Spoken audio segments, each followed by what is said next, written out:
द्वादश दर्शन चारवाक मतનું ખંડન ઉપદેશાશ્રીના 16મા પ્રકરણ પાર્થિવ પ્રકરણ જે અત્યારે ચાલી રહ્યું છે એની શરૂઆતમાં થયું. ચારવાક દર્શન, ચારવાક મત કો દર્શન કો દરેકે દરેક દર્શન શાસ્ત્ર મનુષ્યનો જે પુરુષાર્થ છે એ પુરુષાર્થના ઉપાય રૂપે ઉપદેશવામાં આવે છે. દર્શન શાસ્ત્રો એટલે શું? મનુષ્ય માત્રનો જે પુરુષાર્થ છે, પુરુષાર્થ શું છે મનુષ્ય માત્રનો? અર્થ કામ મોક્ષ. આમ એક્ચ્યુઅલી મોક્ષ, સુખ મેળવવાનો. શું પુરુષાર્થ શું છે? સુખ મેળવવાનો, મોક્ષ, મુક્તિ મેળવવાનો. મારો અવાજ આવે છે? હવે આવે છે અવાજ? તો તમારો અવાજ મને કેમ? વધુમાં વધુ સુખ મેળવવાનું. ઓ તમારું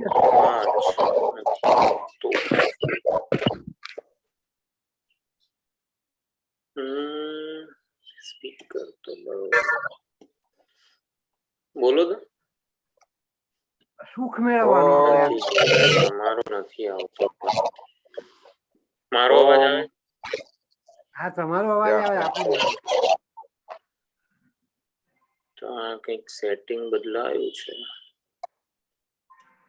હા, હવે બોલો તો. સુખ મેળવવાનું. પણ તો થોડો ડિસ્ટર્બન્સ હતો તમારા અવાજમાં. અત્યારે હવે કેવું છે? હવે બરોબર છે. બરોબર. શું કહેવાય? મનુષ્ય માત્રનો પુરુષાર્થ. શારદાબેન મ્યુટ કરો. સુખ મેળવવાનો. સામાન્ય આપણે બહુ દાર્શનિક ભાષામાં નહીં. શું જોઈએ છે? સુખ અને સલામતી. એમ એક જ વસ્તુ. આનંદ કો સુખ કો એ પુરુષાર્થ છે. તો પુરુષાર્થ શું છે? આનંદ કે સુખ કે જે હોય એના ઉપાયનો ઉપદેશ દરેકે દરેક દર્શન શાસ્ત્ર કરે છે. માણસને સુખી થવું છે. સુખી થવા માટે શું જોઈએ? તો સુખી થવા માટે જે જોઈએ ને એનો ઉપદેશ જે કરે, જે વિચારણા, જે દર્શન, એ બધા આપણા દ્વાદશ દર્શન જે છે, 12 દર્શન મનુષ્ય માત્રને સુખી થવાનો ઉપાય જે છે એનો ઉપદેશ આપે છે. મનુષ્ય માત્રને સુખી થવું છે. તો ચારવાક મત, ચારવાક વિચારણા કઈ રીતે મનુષ્યને સુખી કરે છે? મ્યુટ કરવું પડે. શરીરને આત્મા સમજીને ચારવાકમાં લોકો એવું માને છે. એટલે શરીરને માટે જ બધું કરવાનું એમ. એમના માટે જેને સુખી થવું છે ને એ કોણ છે? સૌથી મોટી વિચારણા છે. હું દેહ છું અને મારો બીજો પછીનો જન્મ છે જ નહીં. આ જન્મની અંદર જે કઈ ભોગવવા મળે ભોગવી લેવું એ ચારવાકમાં. ચારવાક મત જે છે ને એના પ્રણેતા કોણ હતા ખબર છે? કોણે રચ્યું ચારવાક દર્શન?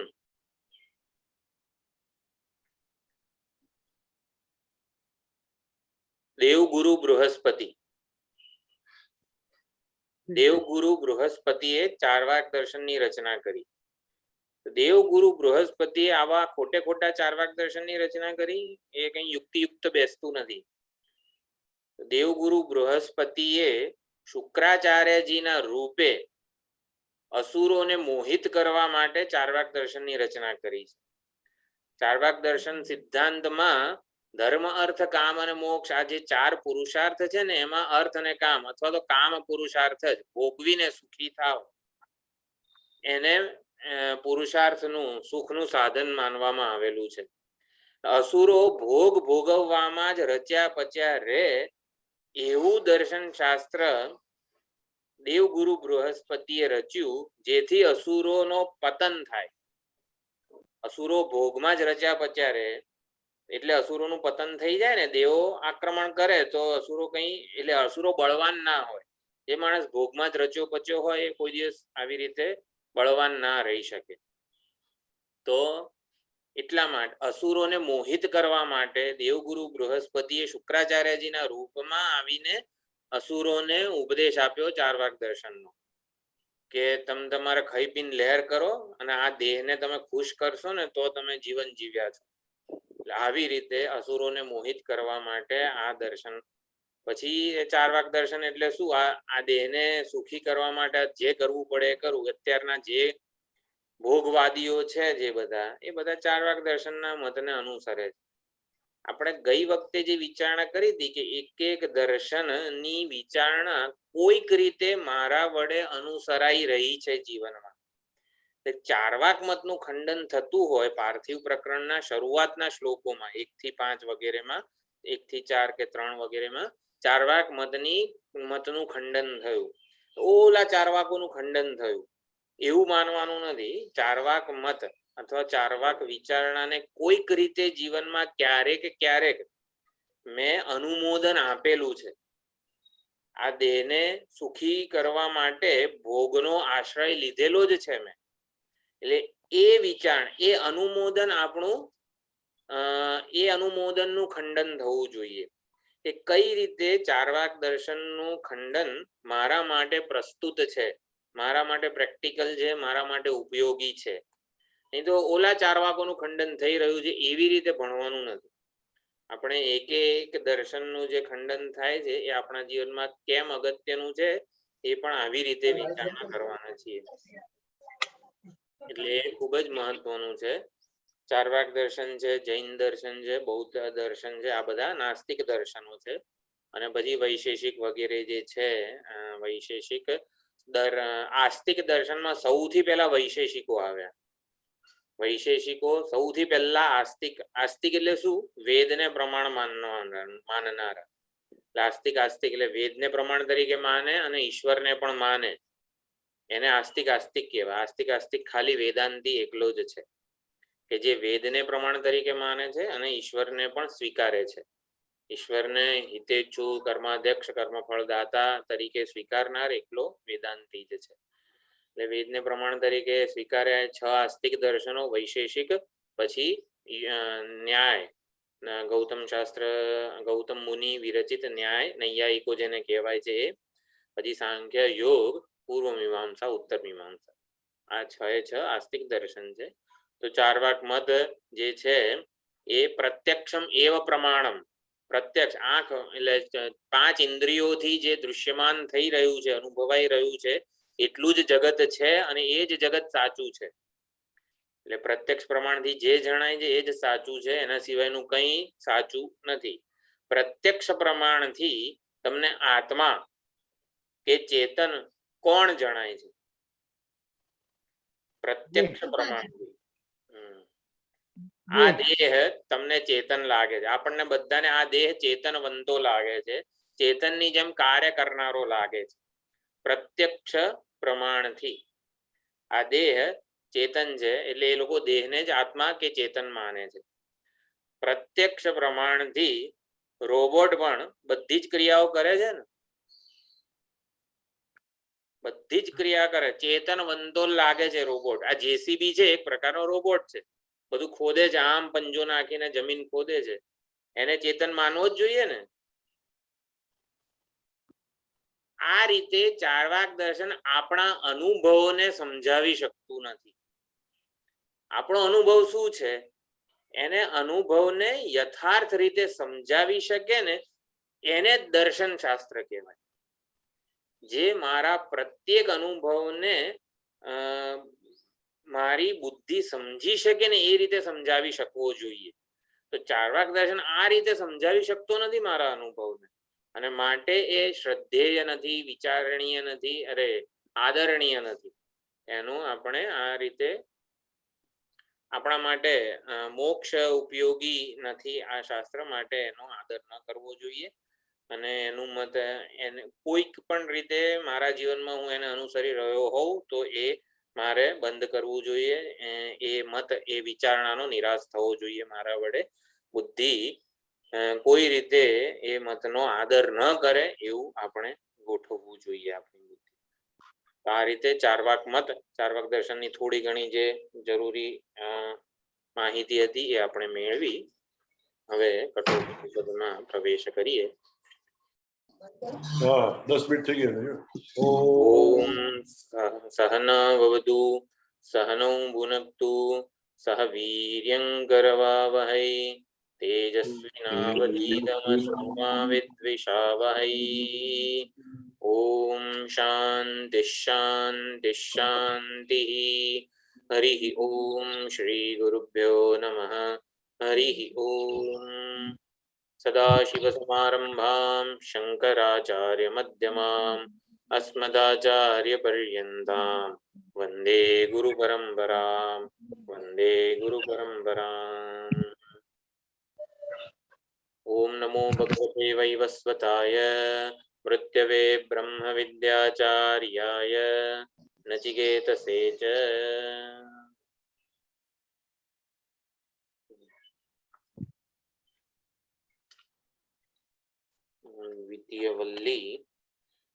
દ્વિતીય અધ્યાય પ્રથમ વલ્લી એનો 14મો મંત્ર ચાલી રહ્યો હતો.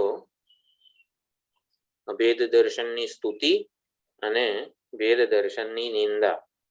તો 14મો મંત્ર છે ભેદ દર્શનની નિંદા પૂર્વક અભેદ દર્શનની સ્તુતિ કરે છે, અને 15મા મંત્રમાં અભેદ જે અદ્વિતીયતા છે એનું વર્ણન થઈ રહ્યું છે. તો 14મો મંત્ર હું ફરીથી બોલું છું. યથોદકમ દુર્ગે વૃષ્ટમ પર્વતેષુ વિધાવતી એવં ધર્માન પૃથક પશ્યન તાનેવાનુવિધાવતી. યથા ઉદકમ દુર્ગે વૃષ્ટમ. દુર્ગમ પ્રદેશમાં ઊંચા પર્વતના શિખર ઉપર કે વગેરે ઊંચે શિખર ઉપર વરસાદ આવે ત્યારે જે જળ છે એ વિભક્ત થઈ જાય છે.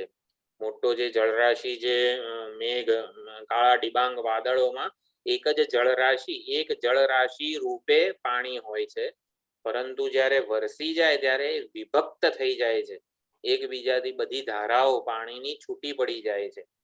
એવી રીતે પર્વતેષુ વિધાવતી, પહાડના ચારે બાજુએ આ વહી જાય છે, એકબીજાથી છૂટી પડી જાય છે, વિભક્ત થઈ જાય છે અને નાશ પામી જાય છે. એવમ ધર્માન પૃથક પશ્યન.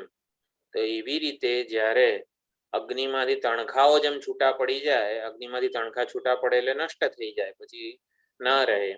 તો એવી રીતે ચૈતન્ય, આ અનેક જીવાત્માઓ રૂપે ચૈતન્યમાં જે ભેદ માને છે, ચૈતન્યને વિભક્ત માને છે, અનેક ઉપાધિઓમાં વિભક્ત માને છે, એક આકાશને અનેક ઘડાઓમાં જે વિભક્ત માને છે, એ આકાશ પોતે મૃત્યુના ભ્રમથી અરે હવે તો ઘડો નાશ પામી જશે તો હું પણ નષ્ટ થઈ જઈશ એવું કોણ માને છે? આકાશ માને છે. ઘડો નાશ પામી જશે તો ઘટાકાશ એવો હું નાશ પામી જઈશ એવું કોણ માને છે? આકાશ માને છે. તાન એવ અનુવિધાવતી. ઉપાધિના નાશમાં જ પોતાનો નાશ જુએ છે. કોણ જુએ છે? ઉપાધિથી જે સ્વતંત્ર તત્વ છે ને એ જ ઉપાધિના નાશમાં પોતાનો નાશ જુએ છે, કારણ કે ઉપાધિ સાથે એનું તાદાત્મ્ય થઈ જાય છે. ઘડાના નાશમાં જ આકાશ પોતાનો નાશ જોઈ રહ્યું છે. કેમ? કારણ કે ઘડામાં આકાશ પોતાને વિભક્ત માનવા લાગે છે. આ વિભક્ત, ભેદભાવ, જુદાઈ, કે અનેક ઘડાઓમાં હું વહેંચાઈ ગયો છું, અનેક ઘડાઓમાં હું અંશ રૂપે વહેંચાઈ ગયો છું, વગેરે જે આકાશ પોતાના માટે માનતું હોય. ભેદભાવ જે છે, જુદાઈ છે, અંતર છે, બીજો કોઈ શબ્દ છે ભેદભાવને સમજવા માટે?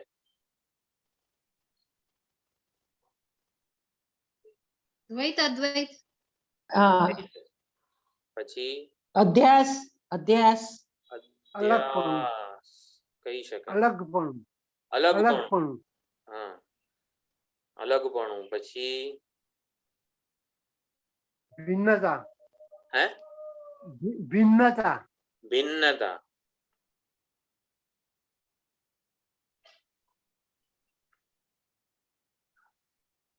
તરત સમજી જવાય એવું સ્વામીજી શબ્દ બોલ્યા હતા આ શુક્રવારે કે શનિવારે. ભેદ, દ્વૈત વગેરેને આમ તરત આપણે આપણા જીવનમાં કઈ રીતે લઈ રહ્યા છીએ. દ્વૈતને દ્વૈત શબ્દ સાથે આપણે આપણા જીવનમાં નથી સાંકળેલું. દ્વૈતનો એક શબ્દ છે જેનાથી દ્વૈત એટલે શું એ હકીકતમાં આપણે સમજી લઈએ. વ્યક્તિત્વ, અલગ વ્યક્તિત્વ. અલગ વ્યક્તિત્વ. અલગ વ્યક્તિત્વ. પછી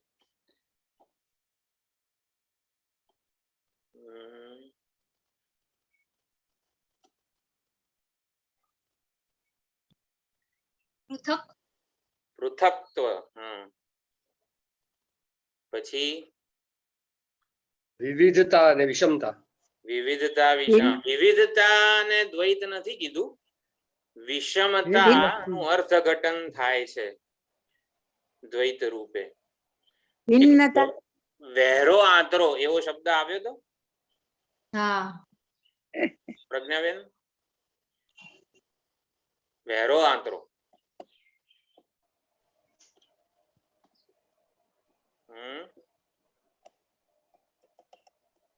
ભેદભાવ, જુદાઈ, અંતર, વિશિષ્ટતા. હું વિશિષ્ટ છું, બીજા કરતા જુદો છું.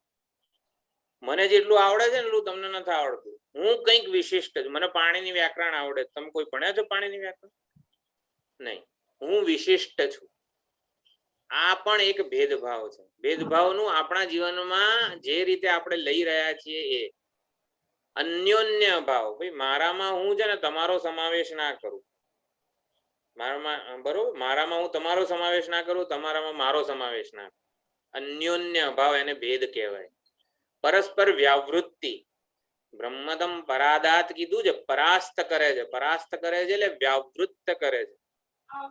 ઘડામાં વસ્ત્રપણું નથી, વસ્ત્રમાં ઘડાપણું નથી. પરસ્પર વ્યાવૃત્તિ. ઘડો અને વસ્ત્રનું ઉદાહરણ મેં આપ્યું એ યોગ્ય નથી. બંગડીમાં વીંટીપણું નથી, વીંટીમાં બંગડીપણું નથી. એને પરસ્પર વ્યાવૃત્તિ કહેવાય. પછી વહેરો આંતરો. પછી બાકાત રાખવાપણું. આ થાય છે કેમ? વીંટી પોતાનું વીંટીપણું જાળવી રાખે છે, માટે સુવર્ણથી વિભક્ત માને છે પોતાનું. તો વીંટીપણું શું છે? એને દેહાભિમાન કહેવાય. એટલે ભેદભાવ જે છે એ સર્વ અનર્થનું મૂળ છે. ભેદભાવનું મૂળ શું છે? દેહાભિમાન. વૈરો આંતરનું મીનિંગ શું થાય? વૈરો આંતરનું મીનિંગ શું? વહેરો આંતરો એટલે મેં આજે લાડુ બનાવ્યા હોય, આ સત્યનારાયણ ની કથા મેં કરી હોય, તો હું તમારા ઘેર, તમે મારા પડોશી જ હો પણ તમારા ઘેર હું પ્રસાદ આપવા ના આવું, એને વહેરો આંતરો કહેવાય. હા, વાલો જવલો કરવો. હા, કોકને વાલા ગણવા, કોકને વાલા ન ગણવું. ન ગણવું એવું. એનું મૂળ શું છે? દેહાભિમાન. વીંટીપણું જે છે ને એને દેહાભિમાન કીધું છે, એને આઈડેન્ટિટી કીધી છે, એને શું કીધું છે? ઇન્ડિવિજ્યુઆલિટી. બરોબર. એટલે આ રીતે આપણે ભેદભાવ સમજવાનો છે આપણા જીવનમાં, કે કઈ રીતે હું. એક મિનિટ. તમે કહ્યું ને ભેદભાવ સર્વ અનર્થનું મૂળ છે, અને એ અનર્થનું તો પછી શું બોલ્યા હતા તમે? હા. મને રહી ગયું. આપણા જીવનમાં અનુભવાતા સર્વ અનર્થોનું મૂળ ભેદભાવ છે. ભેદભાવ છે. ભેદભાવનું મૂળ દેહાભિમાન. હા, ભેદભાવ નથી. ભેદભાવ જન્મે છે કેમ? જ્યાં સુધી વીંટી જાળવી રાખે ત્યાં સુધી એ બંગડીથી જુદી માને છે પોતાને. કોનાથી? બુટ્ટીથી ને વગેરેથી, ટૂંકમાં બધાથી પોતાને જુદી માને છે. ભેદભાવ જન્મે છે શેમાંથી? દેહાભિમાનમાંથી, આઈડેન્ટિટીમાંથી, ઇન્ડિવિડ્યુઆલિટીમાંથી. આ બધી વસ્તુઓ આ એક શબ્દ ઉપર આપણે જાતે જેટલું ચિંતન કરીએ ને ત્યારે ખબર પડે કે આ એક શબ્દને મેં કઈ રીતે મારા જીવનમાં સાંકળેલો છે. તો ગઈ વખતે ભેદભાવ આ જેવું છે. સ્કૂલમાં દાખલ કરવાનો હોય પહેલા જાતિ એમ પૂછશે, તો બધા સેગ્રેગેશન ત્યાંથી શરૂ થાય છે. બધા સિર પે વહી હે ના, એક ही दिन में नहीं जाएगी सर. एक ही दिन. This is आध्यात्मिक भेदभाव. That is અને વ્યવહારિક. મારું ને તારું, મારું તારું, મારું તારું. આ મારા છે ને આ તમારા છે કે વોટેવર. લાઈક એક એજ હોય છે જ્યારે એક એજ એવી હોય છે આપણી સ્કૂલ લાઈફમાં કે હું મારો શાર્પનર સંચો જે પેન્સિલ નો હોય ને એનાથી તમને તમારી પેન્સિલની અણી કાઢવા ના દઉં. એક એજ એવી હોય છે સ્કૂલ લાઈફમાં કે જેમાં હું મારી એકે પેન્સિલ તમને ના આપું. એક એજ એવી હોય છે, પણ એની આગળ અને પાછળ એટલો બધો ભેદ નથી હોતો. હા, લે ને, તો તું ભૂલી ગયો છે, લે મારા કંપાસમાંથી એક પેન્સિલ લઈ લે. ખાલી એક એજ એવી હોય છે જ્યારે આ ભેદભાવ હોય છે આપણા, કે હું મારી વસ્તુ તમને ના આપું, તમારી વસ્તુ, એટલે આવી રીતે મારું બહુ જ મહત્વ હોય છે, મારું પકડી રાખવું હોય છે. પણ ભેદભાવમાં અન્યોન્ય ના આવવાનું છે. અન્યોન્ય એટલે સપોઝ આઈ લાઈક શર્માજી, अन्योन्य भाव. I like him very much because जो कोई करते हैं मैं उनको मैं मानता हूँ, ऐसा हो जाते हैं ना. अन्योन्य अभाव, that is भेदभाव. अभाव, अन्योन्य अभाव. Mutual exclusion. I exclude you, that is भेदभाव. આ જેટલા પણ શબ્દો મેં બતાવ્યા હતા એ માત્ર ને માત્ર કલ્પના છે. એ નામની કોઈ વસ્તુ સાચા વ્યવહારમાં નથી. આ આપણે સમજવું છે. ગઈ વખતે જે વિચારણા અધૂરી રહી હતી, શું હતું? બીજાનો ઉદ્વેગ હું કેવી રીતે દૂર કરું? યસ્માન નો દ્વિજતે લોકઃ લોકાન નો દ્વિજતે ચયઃ.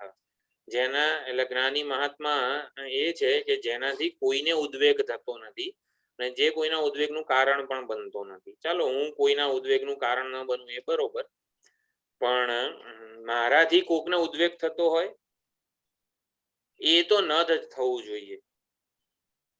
પછી તમે શું કીધું? કોઈ તમે જેવા છો એવા રહેવું જોઈએ. બીજાનો ઉદ્વેગ હું કેવી રીતે દૂર કરી શકું?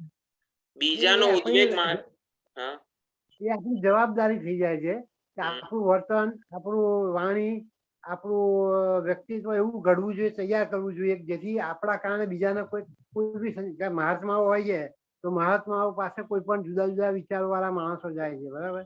તો એનું વર્તન ને એનું એ પ્રકારનું જે એટીટ્યુડ હોય છે જેથી કોઈ પણ માણસ ને વિરોધ ઉત્પન્ન થતો નથી. એટલે તમે જેવા છો તેવા પ્રગટ થવું જોઈએ. એટલે મુખમે રામ બગલ મેં છુરી એના જેવું કંઈક ન હોવું જોઈએ. નિસ્વાર્થ ભાવના હોય આપણી, નિસ્વાર્થ ભાવના. અને પેલી જે વાણીમાં 3 કહ્યું છે કે સત્ય વદમ, પણ એને બીજાને ખોટું ના લાગે એ રીતે સત્ય રજૂ કરવું પડે. આપણે પ્રેમ જ કરીએ, આપણે અભેદ જ દ્રષ્ટિ રાખીએ, ચાલુ રાખીએ. આપણે જે શાસ્ત્રો કહી રહ્યા છે એ પ્રમાણે જ ચાલુ રાખીએ, વર્તન, વિચાર, મૂલ્યો, અભેદ ભાવના બધું. પણ સામે વાળા પાસેથી એવું ન આવતું હોય વળતર, તો ઉપનિષદ સિદ્ધાંત શું છે? ઉપનિષદ બ્રહ્મદમ પરાદાત યોન્યત્ર આત્મનો બ્રહ્મવેદ. બ્રાહ્મણ જાતિ જે છે, એટલે જ્યારે બ્રાહ્મણ જાતિને ભેદભાવ પૂર્વક જોવામાં આવે છે. જો હું જવાબ કોનો આપી રહ્યો છું, આપણે આટલું સુંદર દર્શન, આપણી સુંદર સમજ પ્રાપ્ત થઈ છે તો આપણે એ પ્રમાણે એપ્લાય કરવું છે અને એપ્લાય કરવાનો સંનિષ્ઠ પ્રયત્ન કરી રહ્યા છીએ, છતાં પણ સામેવાળા પાસેથી આપણને ભેદ જ મળતો હોય, સામેવાળા પાસેથી ઉદ્વેગ જ મળતો હોય તો શું કરવાનું એની વાત છે. ભગવાન એને નિમિત્ત બનાવ્યો છે, એના વર્તન માટે આપણને એને ભગવાન નિમિત્ત બનાવ્યો છે કર્મફળ દાતા એ, બરાબર છે. તો આપણે એને સાઈડ કરવો પડે, કોઈ વર્ષે ચાલે કઈ વાંધો નહીં. એ તો તિતિક્ષાના જુદા જુદા ઓલા છે પાસા, કે તમે કર્મયોગ કર્મ પ્રમાણે એને વાળવાનો પ્રયત્ન કરો, ભાઈ આ એનું કર્મ મારું કર્મ, પછી ઈશ્વર કે ભાઈ ભગવાન જ આ બધું કરી રહ્યો છે, ભગવાન કર્મનું ફળ આપી રહ્યો છે વગેરે પ્રકારે, અને જ્ઞાનથી કે આ જે વ્યવહાર છે કશું સાચું છે નહીં વગેરે, ત્રણેય પ્રકારે આ વસ્તુને સમજી શકાય. પણ આપણે શું કરવાનું છે વ્યવહારમાં આ ત્રણમાંથી એકે વસ્તુ કામમાં આવતી નથી, જ્યારે એ આપણો ભેદ દ્રષ્ટિથી જોતો હોય ત્યારની વાત છે. ત્યારે એનો ઉદ્વેગ પ્રગટ થાય છે ને, એ આપણું જજમેન્ટ છે. સૌથી પહેલી વાત એ આપણને તિરસ્કૃત કરી રહી છે, એ આપણું જજમેન્ટ છે. એ આપણું જજમેન્ટ પહેલા બહાર કાઢવું જોઈએ, એ ના હોવું જોઈએ આપણા પક્ષે. એ માણસ પ્રેમ જ કરે છે એવું રાખીએ તો, આપણે એવું રાખીએ તો એનો પ્રેમ આવી રીતે પ્રગટ થાય છે, એવું રાખીએ તો જેવો છે તેવો સ્વીકાર કરવો જોઈએ. દરેક માણસ એના સ્વભાવ પ્રમાણે વર્તે છે, સ્વભાવથી વિરુદ્ધ વર્તન કરવાની કોઈને છૂટ નથી. એટલે અને સ્વભાવ શું છે બધાનો? પ્રેમ છે, આનંદ. સ્વભાવ ખબર છે ને શું? 16 વસ્તુઓ ગોખાઈ જવી જોઈએ. કેટલી? સ્વભાવ શું હતો યાદ છે? નિષ્કામતા, નિસ્વાર્થતા, નિષ્કામતા, પ્રેમ. પ્રેમ. એ ઓલું સ્ક્રીન ક્યાં ગયો મારો? શેર નથી? હા, શેર સ્ક્રીન.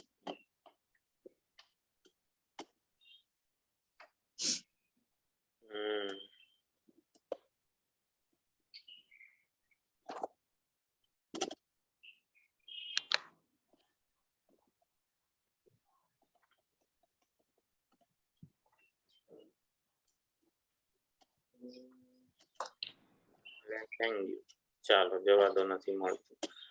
જે ઓલું અભેદ દ્રષ્ટિ વાળી જે ફાઇલ હતી એમાં જે હતું સ્વભાવ રૂપે વ્યવહાર, પ્રેમ, સંભાળ, હું, એ જ આપણે જાળવવાનો પ્રયત્ન કરવો પડે.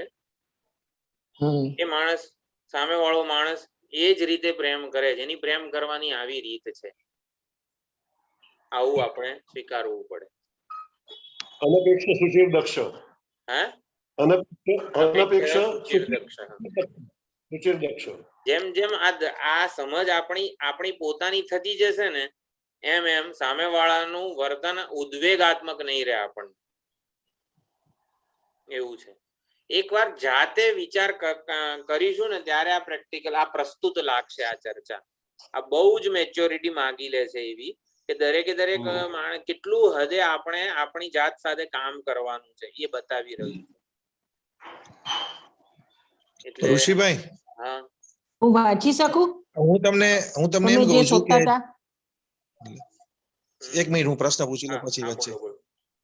હવે હું એમ કહું છું કે આપણે તો એને દુઃખી નથી કરવો, આપણી પાસે તો આ વિચારો છે, બધું જ છે, આપણે એને પ્રયત્ન પણ કરીએ છીએ, પણ છતાં પણ એ દુઃખી થતો હોય તો એ પણ આપણાથી જોઈ શકાતું નથી. આપણે શા માટે દુઃખી થાય છે? તો એનું સોલ્યુશન શું? પણ એ દુઃખી થાય છે એવું નક્કી કરનાર આપણે નથી. જોઈએ છીએ ને, એમ આખું આપણે જોતા હોઈએ, દ્રષ્ટિ નજરમાં આવે આપણી. એ દુઃખી થાય છે એ પણ આપણાથી નથી જોવાતું, કે વિચારને હિસાબે દુઃખી થાય છે, તો એને માટે મારે શું કરવું? એમ બધો મારો વ્યવહાર બદલાવું, બધું જ છતાં એના મગજમાં એક ગ્રંથિ કોઈ પણ બંધાઈ ગઈ હોય કે કોઈ પણ વસ્તુ હોય, તો એ તો વ્યવહાર એનો એ પ્રમાણે થઈ જાય, દુઃખી જ થાય. તો એ દુઃખી પણ આપણે આ વેદાંતના વિચારો પછી આપણે એ પણ સહન નથી કરતા, એ પણ પ્રભુ જ છે, ભગવાન જ છે, ઈશ્વર જ છે. એટલે આપણે એ દ્રષ્ટિએ જોઈએ તો એનું દુઃખ એ પણ આપણાથી જોવાતું નથી જોવાતું. હા, કોઈક રીતે એ અરે હા, કેમ રનિંગ ટાઈમ થઈ ગયો?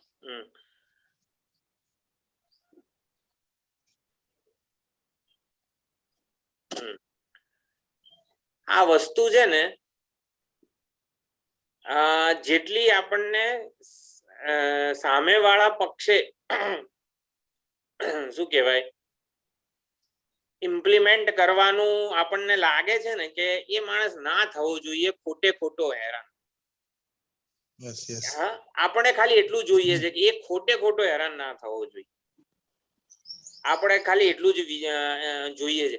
પણ જેટલી આ વસ્તુ સામેવાળા પક્ષે લાગે છે ને એના કરતા સૌથી વધારે આપણા પક્ષે હોય છે. કે પછી તો તમારે પ્રકૃતિનો જે પ્રવાહ છે ને, નદીનો પ્રવાહ એ વહી રહ્યો છે એવું જ જોવું પડે. કારણ કે આપણે આ અભેદ દ્રષ્ટિ વગેરે જે છે ને એ આપણે જેટલી ઇમ્પ્લિમેન્ટ કરીશું ને એટલી એ વધારે સામેવાળા પક્ષે પહોંચશે એવું છે. એટલે મેં કીધું ને, બ્રાહ્મણ જાતિ જ્યારે હું ભેદ દ્રષ્ટિપૂર્વક જોઉં છું ત્યારે સામો મને અપકાર જ મળે છે. તો એવી જ રીતે એને આત્મદ્રષ્ટિથી જોઉં ત્યારે સામો ઉપકાર મળશે. એટલે આપણે અભિગમથી માંડીને એટીટ્યુડથી માંડી એટલે અભેદ ભાવના, અભેદ દ્રષ્ટિ એ સ્વરૂપ છે, પણ અભેદ ભાવના વ્યવહારમાં કરવાની વસ્તુ છે. અભેદ ભાવના એટલે શું ભાઈ? પ્રેમ આપીએ, હૂંફ આપીએ, સંભાળ આપીએ, જે આપણે ઓલા બધા મુદ્દા લખ્યા હતા એ કે આપણે કોઈક રીતે પ્રેમ પહોંચાડવાનો છે. હવે એ આપણા પહોંચાડેલા પ્રેમને જ એ દ્વેષ તરીકે ઇન્ટરપ્રિટ કરતી હોય તો એ આપણા હાથમાં નથી, એ આપણો બિઝનેસ પણ નથી. હા, So the best result is you have to show love to the person. આપણે આપણો સનિષ્ઠ પ્રયત્ન એ કરવાનો છે. પ્રયત્ન કરવાનો, બસ એટલું જ. અને આપણા પ્રેમને એ દ્વેષ તરીકે જોતો હોય તો એનું નસીબ છે પછી. એટલે એટલા માટે આપણે દયા અને કરુણા જ રાખવી પડે. દયા અને કરુણા વચ્ચે શું ફરક છે આપણે વાત થઈ હતી પહેલા. કરુણા છે ને સ્વરૂપ છે, દયા સ્વભાવ છે. એટલે કે કરુણા જે છે ને એ સામાન્ય ભાવ છે. કરુણા એ આત્માનું સ્વરૂપ છે, અથવા તો મૈત્રી કરુણા ભાવ જે છે એ એક સામાન્ય ભાવ છે. જેમ કે અગ્નિ એક સામાન્ય તત્વ કહેવાય, અને પછી દિવાસળીમાં વિશેષ રૂપે અગ્નિ પ્રગટ થાય છે. ઈંધણમાં વિશેષ, જ્યોતમાં વિશેષ રૂપે અગ્નિ પ્રગટ થાય છે. તો એવી રીતે કરુણા એક સામાન્ય ભાવ છે, દયા એક વિશેષ અભિવ્યક્તિ છે. કરુણા પર્ટિક્યુલરલી આ વ્યક્તિ માટે મને આવો ભાવ જન્મે એને દયા કહેવાય. એટલે કરુણા પ્રેક્ટિકલ જ્યારે પ્રગટ થાય છે ત્યારે દયાના રૂપે પ્રગટ થાય છે એવું છે. એટલે કરુણા જ રાખવાની આપણા મનમાં બધા માટે એવું છે. તો આ બધું બહુ બેઝિક છે. આના ઉપર દરેક માણસે જાતે ડેલિબરેશન કરવાનું છે, દરેક સાધકે. એટલા માટે મેં બધાને લખવાનું કીધેલું કે તમે પોતે આ જીવનમાં તમે કઈ રીતે આને સમજ્યા છો. આને લખવાનું એટલું બધું અગત્યનું છે કે આ વિચારો આપણે કઈ રીતે આપણા મનમાં ગોઠવ્યા છે એ પગથિયું ખૂબ જ અગત્યનું છે. ઋષિભાઈ, બીજો એક પ્રશ્ન કે આપણી પાસે વધારે પૈસા છે, આપણી પાસે વધારે વસ્તુઓ છે આપણી પાસે, જ્યારે બીજો જે છે એની પાસે વસ્તુ ઓછી છે, તો આપણે એ સમયે જયારે એકાત્મ ભાવ આવે ત્યારે આપણી વસ્તુ એની થઈ જાય છે કે નથી થતી? આપણી વસ્તુઓ, આપણું વિત્ત, આપણી સંપત્તિ, આપણી શક્તિ, જયારે આપણે બીજો નથી ગણતા આપણે, તો ત્યારે એ સંપત્તિ, વિત્ત કે જે કઈ આપણું છે તેનું થાય છે કે તેના માટે એનો હક છે કે નહીં? ના, એવું નથી. તો આપણે એમાં ભેદ વૃત્તિ જ રાખી ને. ભેદ વૃત્તિ તો થઈ જ ને. મારે સાચવવાનું અને તેને નહીં આપવાનું, એક જાતની ભેદ વૃત્તિ જ ઉભી થઈ ને. નહીં આપવાનું એવું નથી, માલિકી ભાવ. આ માલિકી ભાવ જ છે ને. દાખલા તરીકે મને જો ભેદવૃત્તિ વહી ગઈ તો પછી દાખલા તરીકે મારા દીકરા માટે મને કેમ ભેદવૃત્તિ નથી, એના માટે હું ફીસ ભરું, બધું જ કરું, કમ્પ્લીટ કરું, હોય તો ગમે ત્યાંથી લઈ આવવું. પણ જયારે પાડોશીનો છોકરો હોય કે જયારે બાજુનો છોકરો હોય જે એ ભણી શકતો ન હોય કે એની ફીસ ન ભરી શકતો હોય, ત્યારે મારી નજર છે તે મારી પાસે હોય તો મને એમ નથી થતું કે મારે એની ફીસ ભરવી છે, કારણ કે એ મારું જ છે ને, એ હું જ છું. એ વૃત્તિમાં ત્યાં પછી ભેદ વૃત્તિ પાછી હોય છે. વેદાંત સાંભળે છતાં આ વસ્તુ નથી આવતી અમારામાં. પ્રેમ હોય ને જ્યાં આ જો આ અભેદ દ્રષ્ટિ એટલે શું? અભેદ દ્રષ્ટિ સ્વરૂપ છે અને ભૂલી જઈએ આપણે. પ્રેમ એ એનું વ્યવહારિક અભિવ્યક્તિ છે. પ્રેમ હોય ને ત્યાં મેં આ કર્યું ને એ ભાવ નથી હોતો. જ્યાં પણ પ્રેમ હોય છે ને ત્યાં થઈ જાય છે, કર્યું એવો ભાવ નથી હોતો. એટલે જ્યાં પ્રેમ હોય, અભેદ દ્રષ્ટિ વગેરે હોય ને ત્યાં આપોઆપ બધું થતું હોય છે, ત્યાં કરવાનું હોતું નથી. એવું છે. એટલે જ્યાં પણ કર્યું, મેં તમારા માટે આટલું કર્યું એ ભાવ છે ને એટલે ભેદ દ્રષ્ટિ છે. એટલે ભેદ દ્રષ્ટિ પૂર્વક કરેલું હતું એમ. આ આપણે સમજવાનું છે. સ્વામીજી માટે આપણે સુંદર વસ્તુ બનાવીએ, સ્વામીજી આ હું કરીને લાવ્યો, એટલે ભેદ દ્રષ્ટિ, એને પ્રેમ ના કહેવાય.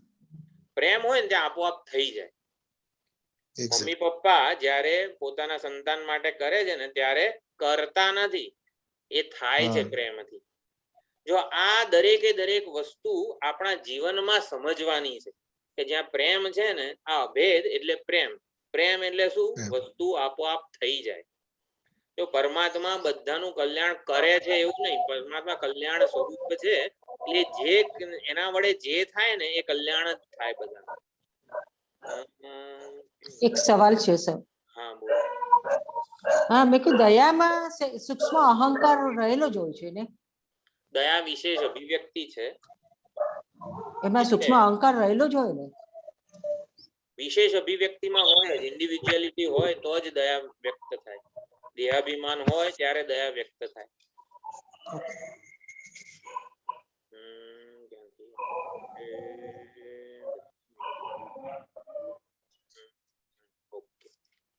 તો ભેદ દર્શન, એની નિંદા વગેરે બધું ચાલી રહ્યું છે. એવમ ધર્માન પૃથક પશ્યન, ચૈતન્ય જે છે અનેક ક્ષેત્રમાં વિભક્ત થઈ ગયેલું છે એવું આપણે માનીએ છીએ, સ્વીકારીએ છીએ. પરંતુ એવું નથી. એક ઉપાધિમાં જે ચૈતન્ય છે, એક બુદ્ધિમાં જે ચૈતન્ય છે, એ સમગ્ર કાર્યકરણ સંઘાતમાં ઉપલબ્ધ છે. ચૈતન્ય દ્રષ્ટા સ્વરૂપે, બુદ્ધિમાં જે દ્રષ્ટા છે, દ્રષ્ટા સ્વરૂપે પ્રવેશ કરેલો છે દરેકે દરેક ઉપાધિમાં. માટે એ વિભક્ત થયો નથી, એ ઉપલબ્ધ થયો છે. ચૈતન્ય અનેક ઉપાધિઓમાં વિભક્ત થયો નથી. આત્મ ચૈતન્ય કો, ભગવાન કો, નારાયણ કો, બધી ઉપાધિઓમાં ઉપલબ્ધ થયો છે, વિભક્ત થયો નથી. આકાશ બધા ઘડાઓમાં વિભક્ત થયું નથી, આકાશ બધા ઘડાઓમાં ઉપલબ્ધ થયેલું છે. એટલે એ ખાસ સમજવાનું. આ રીતે આપણે દરેકે શું કહેવાય, ઘડાની અનેકતામાંથી દ્રષ્ટિ આકાશની એકતા તરફ લઈ જવાની છે. એટલે એકત્વ, આકાશનું એકત્વ, એવી રીતે ચૈતન્યનું એકત્વ, આત્મ એકત્વ. આત્મ એકત્વનું જ્ઞાન એ મોક્ષનો ઉપાય છે. આ વેદાંત શાસ્ત્ર, ઉપનિષદ શું કરે છે?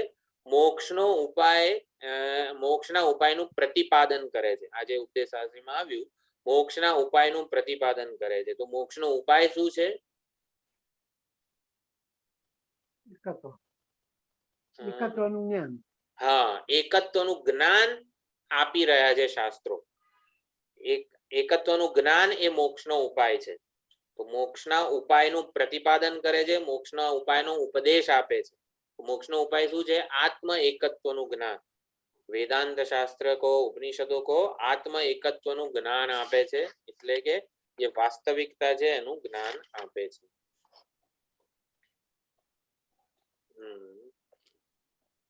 એવમ ધર્માન પૃથક તાન એવ અનુવિધાવતે પૃથક પશ્યન. જો ધર્માન એટલે કે આ જીવાત્માઓને પૃથક, એકબીજાથી જુદા જુદા જો માનીએ તો પછી તાન એવ અનુવિધાવતી, એ બધા જીવાત્માઓની જે જે ગતિ થાય એ પ્રમાણે આવી રીતે ચૈતન્યને વિભક્ત માનનારો પોતે પણ તે યોનિઓમાં પરિભ્રમણ કરે છે. નાશવાન દેહ સાથે તાદાત્મ્ય કરે જ્યારે ચૈતન્ય, ત્યારે એ નાશવાન પોતે બની જાય છે, અથવા તો પોતે પોતાને એવું પોતાના વિશેનું જજમેન્ટ કરે છે.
એક સુવર્ણ હોવા છતાં અનેક અલંકારો માં વિભક્ત થઈ ગયું છે સુવર્ણ, એવું દર્શન કોણ કરાવે છે?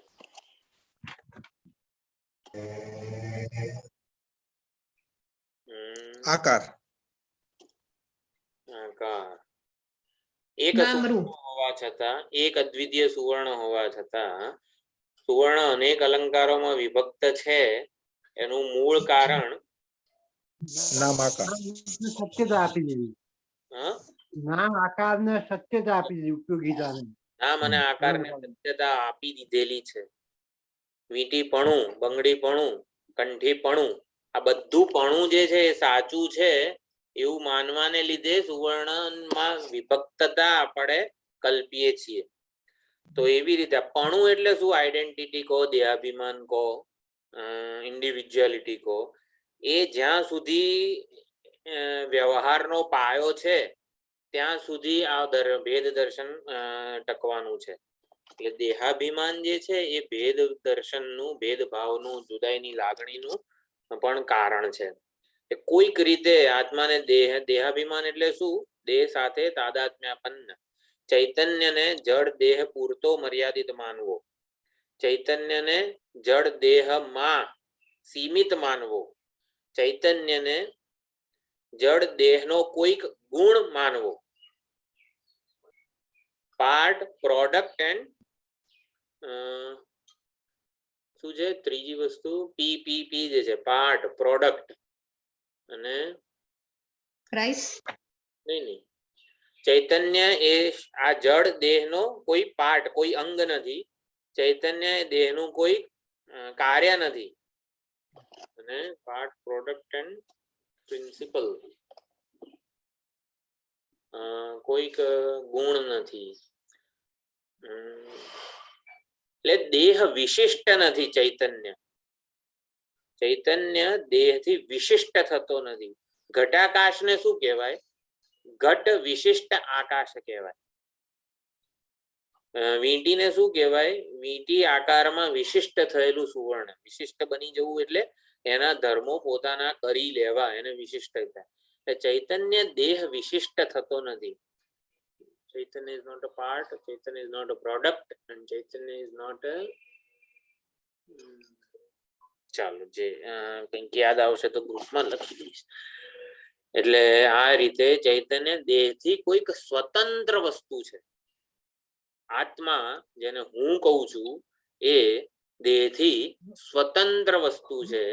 એવું હા, દેહનો નાશ થાય તો પણ હું હોઉં છું એમ. હા, દેહનો નાશ થાય ત્યારે પણ હું હોઉં છું.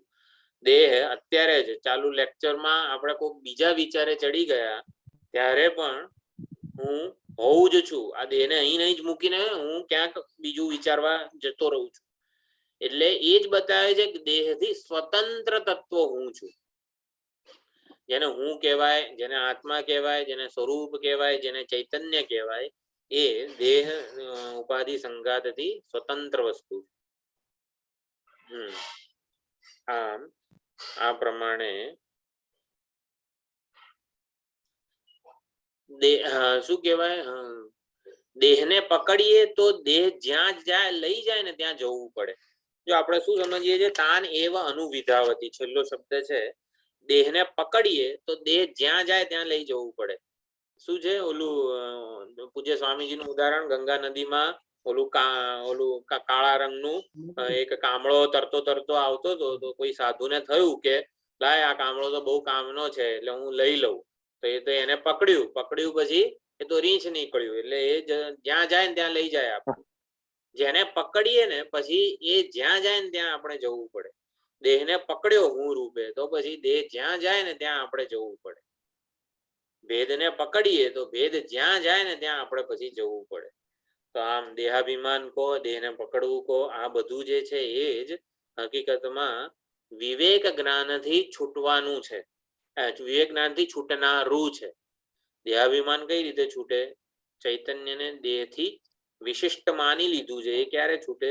ચૈતન્ય દેહથી સ્વતંત્ર તત્વ છે એવું જ્યારે આપણે સમજીએ ત્યારે.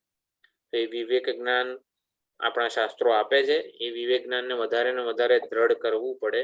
અનેક યુક્તિઓથી દ્રઢ કરવું પડે. હું આ દેહ કરતા કઈ રીતે સ્વતંત્ર છું એની 1000 યુક્તિઓ લખવી પડે આપણે. એટલી હું ચૈતન્ય આ શરીર કરતા એક સ્વતંત્ર વસ્તુ છે એની 1000 યુક્તિઓ હોવી જોઈએ આપણી પાસે. તો જ સમાધાન થાય બુદ્ધિનું કે હું કઈ રીતે આ શરીરથી જુદો છું, સ્વતંત્ર છું. જેટલાય શાસ્ત્રો છે ને એમાં આ યુક્તિઓ જ ભણવાની છે કે કઈ રીતે દેહથી પૃથક બતાવે છે આપણા શાસ્ત્રો ચૈતન્યને, હું ને, આત્માને. એટલા માટે આત્માનું નામ શું કીધું આપણે? આત્માનું નામ નેતિ નેતિ. હા, અહમ નેતિ નેતિ આત્મા. પછી બીજું નામ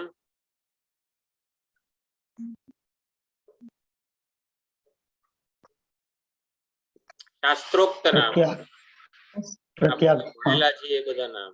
જો આ વારંવાર યાદ સ્વરૂપ, સ્વરૂપ, હા સ્વરૂપ, પોતાનું સ્વરૂપ. હા, એ તો બરોબર. પણ આ તો શાસ્ત્રો એ જે નામ એ આત્માનું પ્રતિપાદન કરે. પ્રત્યેક આત્મા. એ તો આપણે બધા કહે શાસ્ત્રમાં કેવું નેતિ નેતિ એ આત્માનું નામ છે. ઉપનિષદો સત્યમ જ્ઞાન અનંતમ બ્રહ્મ. એ તો સ્વરૂપ છે. હું નામ પૂછું છું. એમ ઋષિ એ મારું નામ છે ને એવી રીતે આત્માનું નામ શું છે? નેતિ નેતિ આત્માનું નામ. પછી ઓમ તત્સત. ના ના, આપણે ભણેલા છે એમાંથી બોલો. સ્વપિતિ એવું નામ છે? સ્વપિતિ. હા. હા. સ્વપિતિ. પછી સુઈ જવાનું as well as this. સ્વપિતિ એ આત્માનું નામ છે. સ્વપીતિ. સમાધિ. સમાધિ. હા, સમાધિ આત્માનું નામ છે. સમ્યક આધીયતે અસ્મિનિતિ. બધા જેમાં રહેલા છે ને એને આત્મા કહેવાય. બધા જેમાં અસ્થિભાતિ પ્રિયમાં રહેલા છે. અસ્થિભાતિ પ્રિય એ સમાધિ કહેવાય. સમાધિ એટલે સ્વરૂપ. સ્વરૂપ એટલે આ આત્મા જેમાં બધા રહેલા છે. સમ્યક આધીયતે. હા, એટલે આ બધા જ્ઞાન નિવૃત્તિ એ પણ આત્માનું નામ છે. કોઈ એવું પૂછે આપણને ભાઈ તમારું નામ શું? અજ્ઞાન નિવૃત્તિ. મારું નામ અજ્ઞાન નિવૃત્તિ છે. બ્રહ્મ નિવૃત્તિ મારું નામ છે. આજે જ ઉપદેશ શાસ્ત્રીમાં આવ્યું ને, અવિવેક નિવૃત્તિ, બ્રહ્મ નિવૃત્તિ એ આત્માનું નામ છે. એટલે અજ્ઞાન નિવૃત્તિ એ જ આત્મા છે. એમ ઋષિ મારું નામ જેવું કહીએ ત્યારે હું જ ઋષિ છું એવું આપણે વ્યવહારમાં કહીએ છીએ. ભાઈ હું અહીં હોઉં, ઋષિ ક્યાંક બીજો હોય એવું બને? એવું ના હોય. એટલે નેતિ નેતિ આત્માનું નામ છે એવું કહીએ ત્યારે નેતિ નેતિ જ્યારે થાય ને ત્યારે જ આત્મા કહેવાય. સમાધિ એ આત્માનું નામ છે. પછી બીજું શું કીધું? સ્વપિતિ. પછી અજ્ઞાન નિવૃત્તિ આત્માનું નામ છે. અજ્ઞાન નિવૃત્તિ એ જ આત્મા છે. પછી આત્માની પ્રાપ્તિ થાય, આત્માનું જ્ઞાન થાય એવું બધું નથી. નિવૃત્તિ આત્મા મોહસ્ય જ્ઞાતત્વેન ઉપલક્ષિતઃ. એટલે અજ્ઞાન મોહની નિવૃત્તિ, અજ્ઞાનની નિવૃત્તિ, બંધરૂપી ભ્રમની નિવૃત્તિ એ પણ આત્માના નામ છે. એ પ્રમાણે અહીંયા બતાવવામાં આવ્યું. હવે એને શું ફળ મળે છે? અજ્ઞાન નિવૃત્તિ થાય તો એટલે ભેદ દર્શન નિવૃત્ત થાય તો પછી જે ફળ મળે છે અહીંયા 15મા મંત્રમાં કહે છે, યથોદકમ શુદ્ધે શુદ્ધમ આસિક્તમ તાદૃગેવ ભવતી એવં મુને વિજાનતઃ આત્મા ભવતિ ગૌતમ.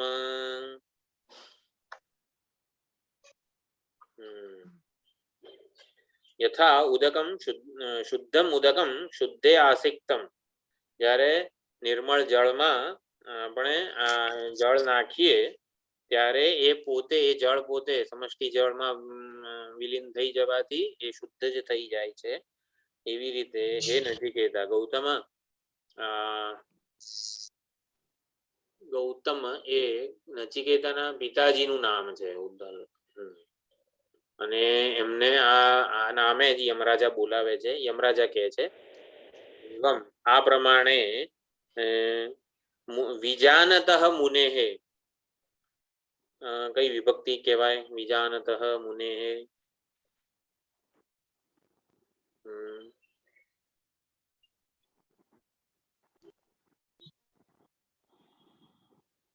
છઠ્ઠી છઠ્ઠી છે, પણ કઈ રીતે છઠ્ઠી છે?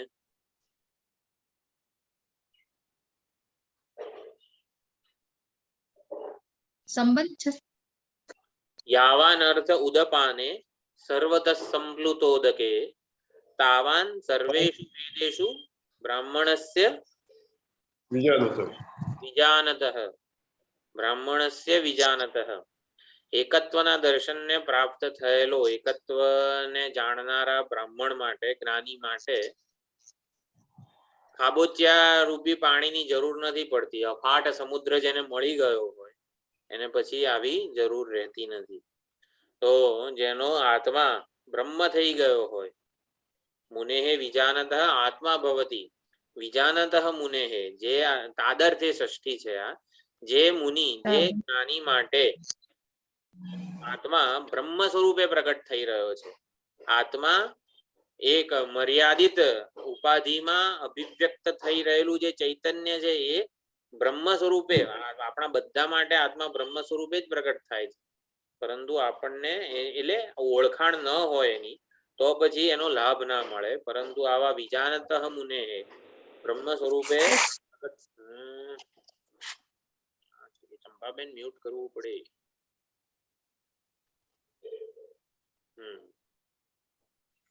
વિજાનતઃ મુનેહે, જ્ઞાની એવા મુનિ માટે જે આત્માના એકત્વને જાણી લીધું છે, જેણે, એનો આત્મા કઈ રીતે પ્રગટ થાય? બ્રહ્મ સ્વરૂપે પ્રગટ થાય છે. એનો આત્મા બ્રહ્મ સ્વરૂપે જ અભિવ્યક્ત થાય છે, પ્રગટ થાય છે, વ્યવહારમાં બ્રહ્મ બનીને રહે છે.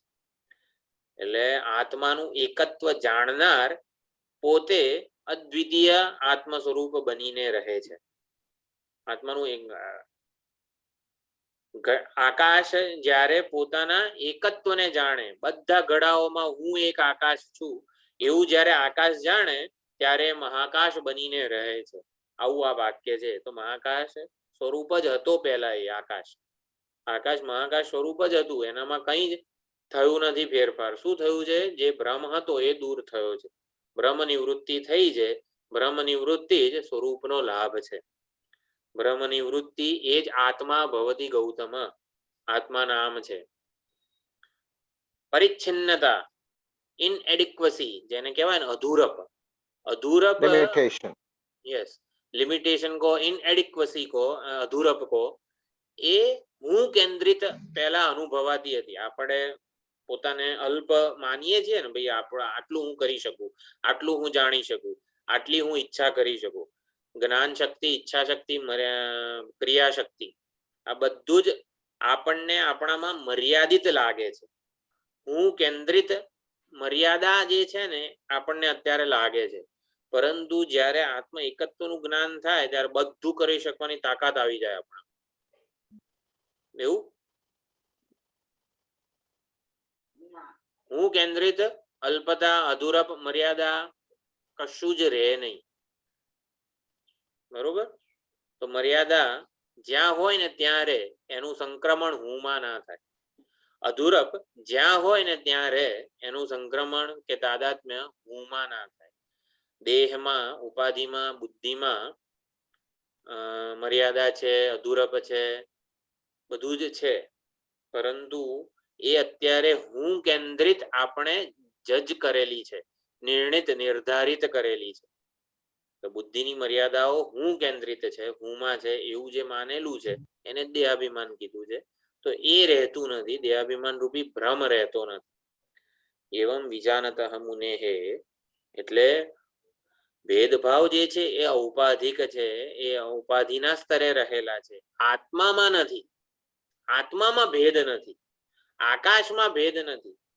ઘડાઓ અનેક છે, ઘડાઓમાં પણ ભેદ નથી. ભેદ નામની કોઈ સાચી વસ્તુ નથી. અનેક ઘડાઓનું આકાશમાં ભેદ રૂપે અર્થઘટન થાય છે, મેનિપ્યુલેશન થાય છે, ઇન્ટરપ્રિટેશન થાય છે. એટલે ભેદભાવ એ માત્ર ને માત્ર ભ્રમ છે. આત્મામાં ભેદ, આત્મામાં વિભક્તતા, અનેક આત્માઓ હોવા વગેરે બધું ભેદભાવ એ માત્ર ને માત્ર ભ્રમ છે. હકીકતમાં એ ભ્રમ દૂર થઈ જાય છે સાચી સમજથી કે જ્ઞાનથી. કયા જ્ઞાનથી? આત્માના એકત્વના જ્ઞાનથી. વિજાનતઃ મુનેહે, એટલે આત્માના એકત્વનું જ્ઞાન પ્રાપ્ત કરનાર જે મુનિ છે, વિજાનતઃ મુનેહે બ્રહ્મ સ્વરૂપે આત્મા ભવતી, એનો આત્મા બ્રહ્મ સ્વરૂપે જ પ્રગટ થાય છે, બ્રહ્મ બનીને રહે છે, આવું કહેવાય. બ્રહ્મ સ્વરૂપે જ એ બનીને રહે છે, પ્રગટ થાય છે, એવું પણ કહેવાય. તો આ પ્રતિપાદિત આત્મદર્શન છે. એવમ વિજાનતઃ મુનેહે આત્મા બ્રહ્મ ભવતી, બ્રહ્મ સ્વરૂપે જ એ બનીને રહે છે. તો અહીંયા ભેદદર્શી, આત્મદર્શી એની સ્તુતિ કરવામાં આવી છે. અને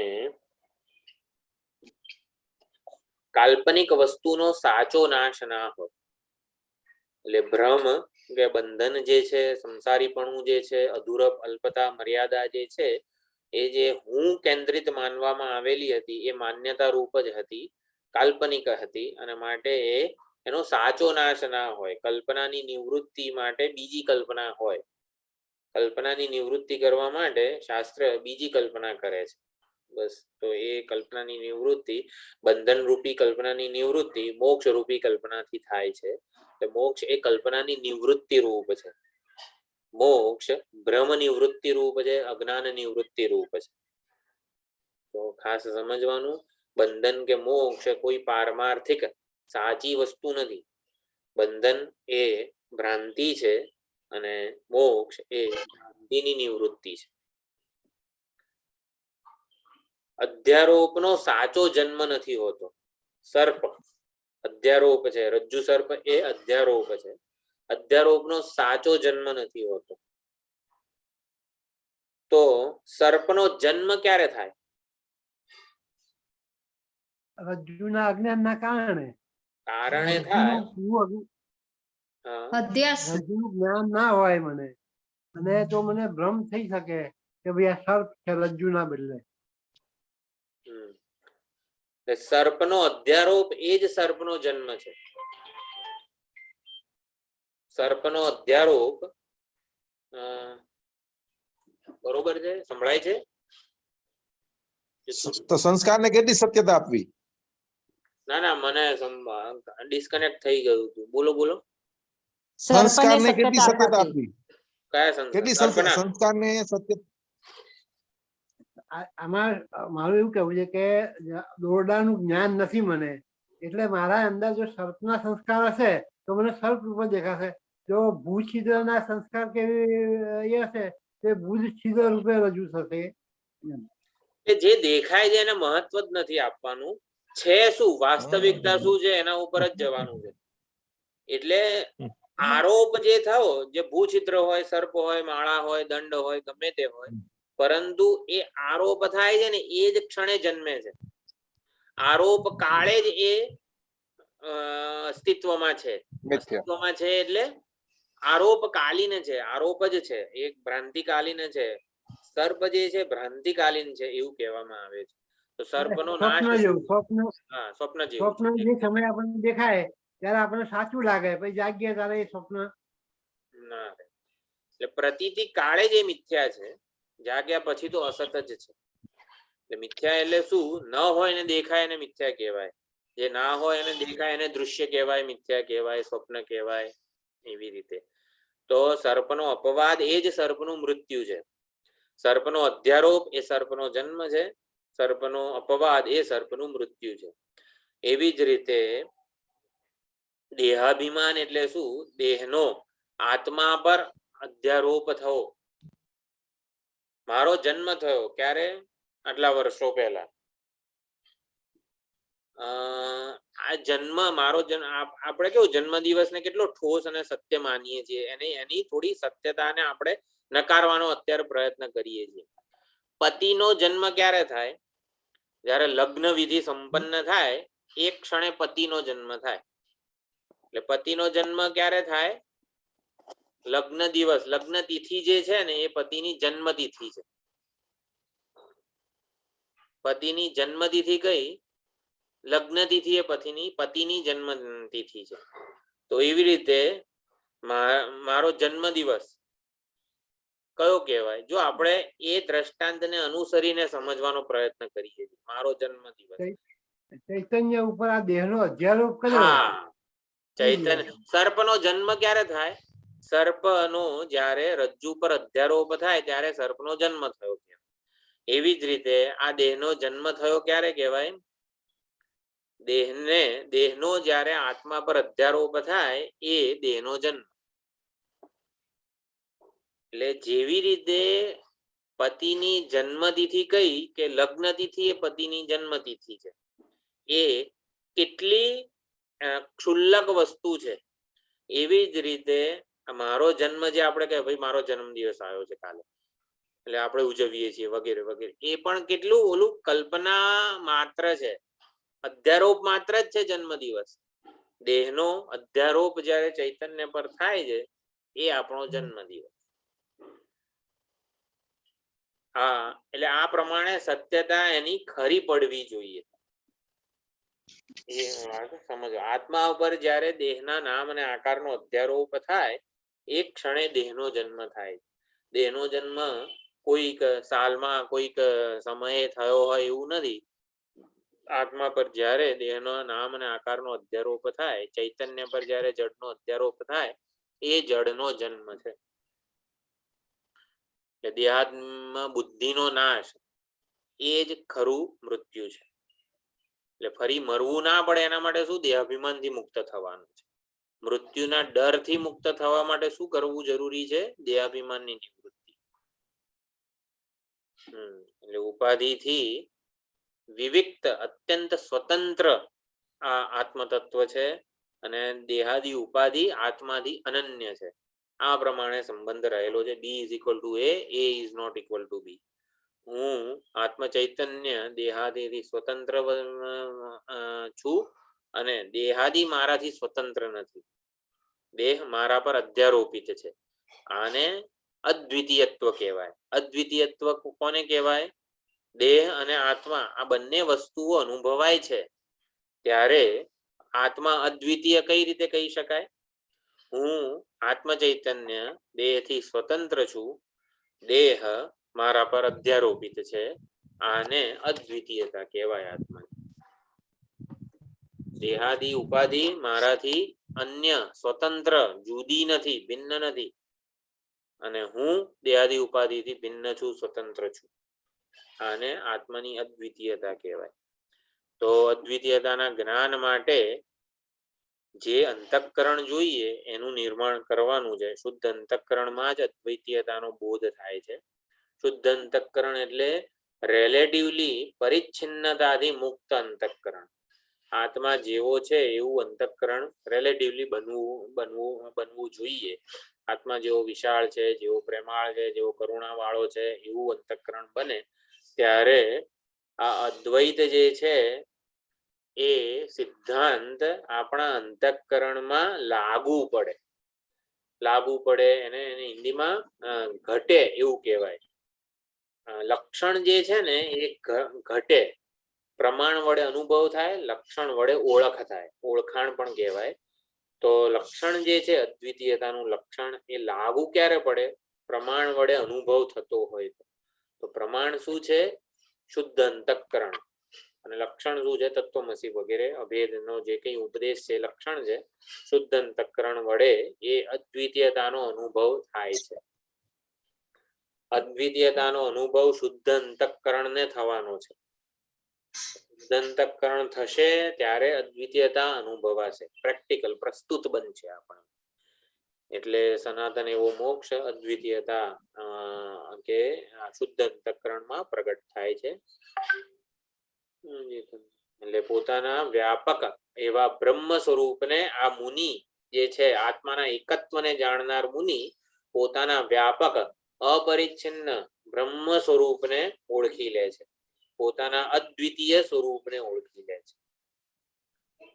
એટલે એ તત્પદાર્થથી જુદો રહેતો નથી. વિજાનતઃ મુનેઃ આત્મા ભવતિ, તો વિજાનતઃ મુનેઃ જે જાણનાર આત્માના એકત્વને જાણનાર જે મુનિ છે એ બ્રહ્મ સ્વરૂપે આવી રીતે તત્પદાર્થથી ભિન્ન વિખૂટો પડેલો રહેતો નથી, તત્પદાર્થ રૂપ જ બનીને રહે છે.